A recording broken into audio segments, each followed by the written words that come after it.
A book printer knitting Deck is on a training session. He uses a variety of tools to travel the land until he enters a cave, where his scanner tells him that his brother is hiding nearby. Deck attacks behind him with his sword and Quay blocks it just in time. The brothers begin to fight and Quay keeps taunting Deck as they move, reminding him to use the cave to his advantage. Swords keep on clashing as they move all over the cave, and after exchanging enough blows, Quay manages to corner Deck but doesn't kill him. When Deck refuses to yield, Quay cuts the pillar they're standing on and Deck falls into the abyss. He manages to save himself by holding on to the wall.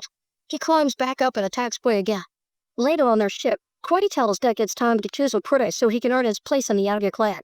Deck wants to go to Jenna, also known as the Deck Planet, to hunt the unkillable monster Callusk. Even their father fears it, and that's why Deck wants to go after her. He's tired of his dad seeing him as a weakling. Quay doesn't approve, however Deck makes his vow. At that moment their father Njar returns and Deck welcomes his honor with a sample of his blood. Jenna wonders why Deck is alive, revealing he ordered Quay to kill him because he's too weak to be part of the clan. However, Quay thinks Deck deserves a chance to prove himself. An angry Njar throws a device that captures Deck and tells Quay to kill him now, but instead Quay frees him and activates his laser to send him into the ship. Then Quay activates his shield to protect his brother since Njar opens fire. After closing the ship to keep Deck from escaping, Quay starts fighting Njar, and in just a few moves he manages to disarm him. Njar activates his camouflage cloak, but Quay keeps punching. Soon Njar stabs his hand before chopping his arm off. Then Njar strikes his son down and Quay starts crawling away, reaching for his arm rather than his sword. Njar calls him weak and stabs him. So Quay uses his last breath to activate the ship so his brother can go to Jenna. Deck watches Njar slit Quay's neck as the ship's launch knots him out. Sometime later, Deck is awakened by an alarm. The ship has been damaged by the debris in orbit and is rolling towards Jenna. Deck rushes to the seat and ejects it, so it starts falling at great speed through the Jenna sky. When a bird almost crashes into it, he activates the shield. He ends up crashing in the jungle and he roars in frustration. Determined to find the monster, Deck takes stock of his weapons to confirm everything is working well. He's startled by a noise nearby and starts searching the area. Suddenly a vine-like creature takes him by surprise and steals one of his weapons. Deck gets his sword ready, but a second vine grabs his arm and he has to cut this one while the first one is staged. Unfortunately, more vines appear and reach for him until they grab his leg to drag him off the ground. Deck manages to take his bow to shoot his captor to force it to drop her. Ed punches the vine to keep it back. Then Deck runs to retrieve his sword and quickly slashes the vines that keep attacking him. No matter how many he cuts down though, more and more keep coming and they even start attacking Spell. Deck quickly dodges a few blows and jumps on top of the vine to run on it, which helps him get to the top of a cliff. But the vines can't reach him up there, and now Deck has a good deal of a planet, which looks terrifying. Afterward, Deck washes his wound in a river and uses his scanner to find a medicinal plant that can serve as a paw. On a leaf he finds a worm that starts growing red spheres, and when he throws it away, it explodes. Then he goes out to explore and search for the Callusk. On a big field he finds some strange red plants that keep hissing at him, so he moves carefully to avoid them. At that moment Deck hears a voice talking in a strange language and looks up to see Thea trapped in a huge nest. Realizing he can't understand her, Thea changes to the Universal Translator, which confirms she's an android known as a synthetic. Suddenly a Jenna vulture appears nearby and grabs a rock to throw at the strange plants. This makes the pods explode with red smoke and shoot their needles, which Deck quickly dodges.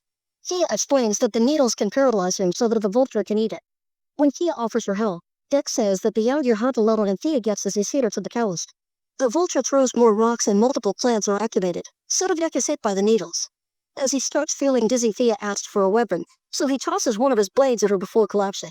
The vulture flies down and it's about to eat him when Thea tackles the beast and brutally kills it with the blade. Deck sees her wave before passing out. Minutes later, Deck wakes up because Thea has given him an antidote made from the same flower. Deck stands up and helps Thea do the same, only to notice that she's missing half her body. She explains she's a synthetic sent by the Weyland-Yutani Corporation because humans can't live on this planet, but Deck doesn't care about her. Thea then points out that many Yaodia have come for the Callusk and none of them survive, but she did. If he takes her with him, she'll guide him to the Callusk's den. That way she gets her legs and he gets his trophy. Deck realizes that it was the Callusk who destroyed her, but he's still not interested. However, when Thea calls herself a useful tool, Deck doesn't see it as breaking the code anymore and agrees to bring her along. While they travel, Thea never shows up and keeps asking questions. At the river, some peculiar worms begin shooting acid at them. Soon Deck carries Thea on his back to Runt's Astrid. Unfortunately, he finds the way blocked, and Thea uses the chance to teach him a lesson. She throws the sticky fruit on the ground and the creatures rush to eat it. Now they aren't shooting anymore. Once they leave the river, Deck cuts down a bunch of vines and ties Thea to his back to move more easily. In the evening, they stop to camp for the night and Deck uses his device for light. Thea shares that her crew arrived on Jenna 2 years ago and she was trapped in the vulture's nest for almost 2 weeks.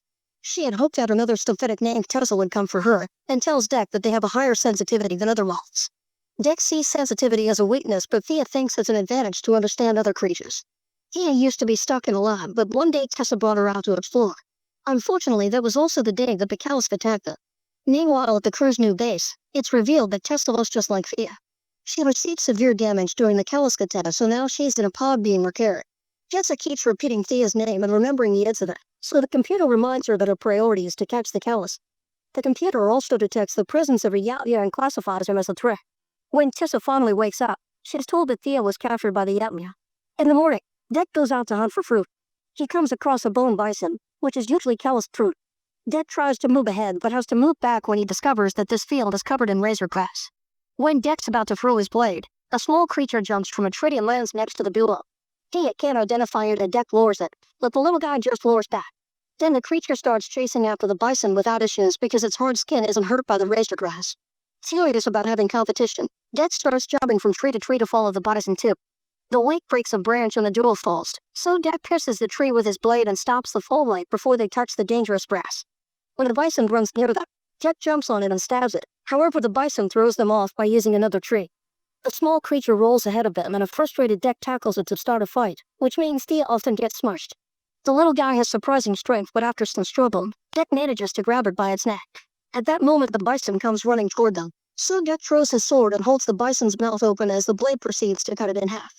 Deck roars to celebrate a successful hunt, only for a tentacle to suddenly grab his leg and lift it.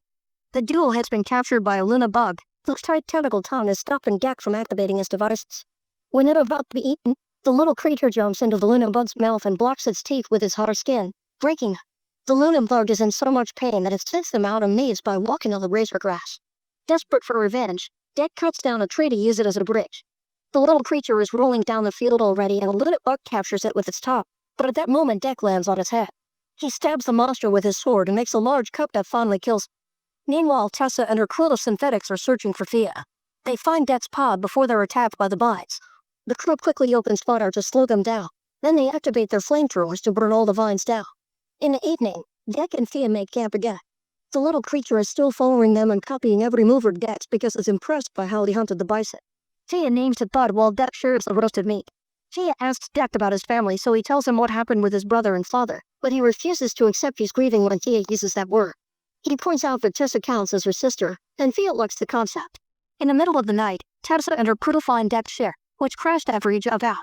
There are many Eurostal weapons that Tessa finds interesting, including a grenade that freezes her hand. The next morning, Deck grabs Thea and leaves without Bud, insisting that he hunts alone and Thea doesn't jump because she's a tool. Thea tells him about wolves and how they hunt in packs, but the alpha isn't the one who hunts the most, it's the one who protects the pack. Deck misses the point and says he'll be the alpha who kills the most. After finding a Callusk fang near the river, the duo continues traveling in that direction and reaches Thea's base, which has been completely destroyed by the beast. Among dozens of synthetic bodies, Thea finds her ways. Thankfully, the repair machine still works and she can use it to reconnect both halves of her body, although the process will take a while.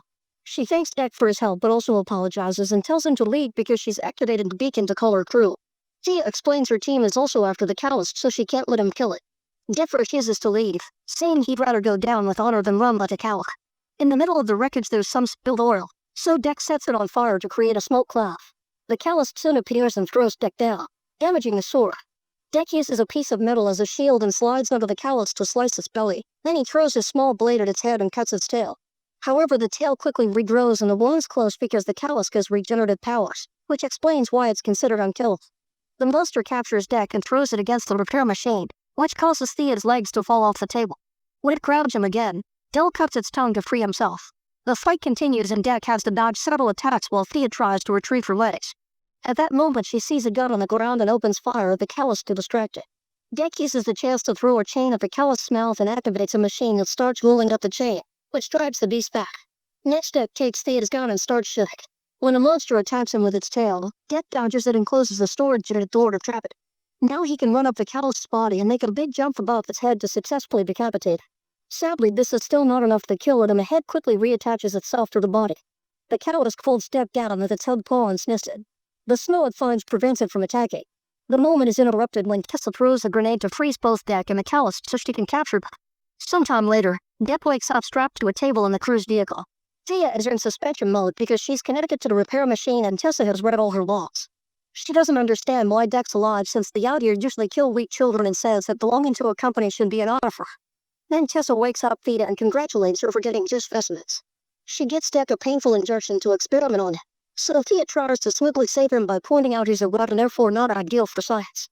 She thinks they should keep his weapons and let Deck go. Tessa still wants a sample, so she connects two cables to his head that cause him lots of pain. A desperate Thea turns off the machine and tells Tessa they should be more than robots that only follow orders. In fact, she wants them to be sisters. However, Tessa reveals she didn't come back to rescue Thea. She came for the Callusk. She agrees with the Yanya's tradition of getting rid of the weak and calls Thea broken. At that moment, Tessa gets a call from Earth, so she leaves to take it after ordering the guard to box Thea out. Since the guy can't speak out here, Deck asks Thea to make him open more of his devices. Thea tells the guard that Deck's device is a map and when he opens it, his head explodes. Then Thea frees Deck and alarm is triggered, so more guards come to open fire at him. Thea opens the back door and Deck jumps into a waterfall to escape. Sometime later, Deck finds his crashed ship and takes care of his wounds. However, there are no weapons left. He considers leaving the planet, but he looks at his brother's helmet and remembers that the best wolf is the one who protects the pack. Deck returns to the jungle and starts gathering natural dangers to use as weapons, like blades of razor glass and the sparks from the red flowers. He also gets the acid worm by using the fruit. While working, he comes across Bud and smells its spit. He finally realizes that Bud is the Callusk child and he was spared for smelling like it, so Deck covers Bud with his own spit instead. Lastly, he frees Thea's legs so that he can follow them to their own. At the new base, Deck appears wearing the bison bones as armor and throws acid at a guard to bring him down. The legs follow a signal from Thea, who is in suspension inside a box. When two guards try to attack the legs, Deck quickly defeats them with a whip made with vines and razor grass. Bud also helps by destroying a guard in seconds. The duo keeps sneaking around the base, bringing down any guard in the way so the legs can keep moving without interruptions. Meanwhile, Tessa is talking to the company and reports they'll go back soon with the Callusk. When asked about Deck, she tells them that he's dead. With his collection of natural weapons, Deck keeps destroying synthetic gods, sometimes fighting a few of them at the same time. Inside the lab, a guard manages to corner him so Deck breaks a glass cage and lets a vine simple kill him instead. When the legs find the box, they jump on a guard's neck and quickly kill him before opening the container. Thea awakes and celebrates, but she hears guards coming, so she pretends to be asleep again. The legs kick her guard to make him fall and Thea jumps out to fight him while the legs confront the second guy. Both body halves help each other in battle, and when a guard is about to hit the legs, they jump away and the blow destroys the other synthetic, who is being held by Thea. Then she holds up a small machine piece and the legs puts the final guard's head on it to kill him too. Soon Deck finds the box too, but it's empty. A guard surprises him from behind, only for Thea to kill him with a shot. Her halves are finally back together and she's surprised to see Deck, who admits he came back for her like a proud wolf. Thea wants to leave, but Deck announces they must free the Callusk so Bud can be with its mother. Suddenly an alarm goes off and Tessa tells her men to speed up the launch of the ship with the Callusk while she investigates. A team of soldiers finds Deck, who activates the combustible worms to create a nice explosion that destroys all the synthetics in one go. Then Tessa appears inside a battling suit and shoots Deck with a laser she stole from his ship, which kills his acid worm. She uses the suit to bring down structures and pulls out a huge saw, but Deck dodges it all. In the main ship, Thea tries to access the Callusk, but the cage is locked. When a guard comes by, she fails to impersonate Tessa, so she smashes the guy's head on the cage instead. Then she uses his eyes to open the lock. When an attack throws Deck into the lock, the suit hand comes down and is captured by the moving bot. Deck tries to climb it, but Tessa immediately throws him off, so he hides behind a container. Tessa lifts it, but doesn't see it. It turns out he's climbed on the container to be above her. Now Deck can jump on Tessa to beat her up, but she quickly closes the cockpit. Suddenly the Callusk appears and jumps on the suit, so Tessa activates the saw to stab it and lift it. While she's distracted, Deck climbs to the back of the suit and starts ripping cables off to slow it down. Tessa throws a grenade at the Callusk, but Deck hits it with a metal rod and makes it land on the suit's arm, so the ice makes it drop the Callusk. The beast removes the stall from its body and attacks the suit, splitting it in two. When the upper half lands, the Callusk devours Tessa and moors in victory. The others reunite with Deck and they watch the Callusk check on its kid. They share a sweet moment and Deck is inspired to show his respect for the Callusk tomb by bumping foreheads. Suddenly the Callusk explodes from an ice grenade activated by Tessa, who has been alive inside the beast's stomach. She emerges from the rubble and tries to attack Thea, only for Deck to stab her from behind, finally killing her. He takes back his device and Bud rips off her head. Some time later Deck returns to Yaldir and presents Tessa's head to his father.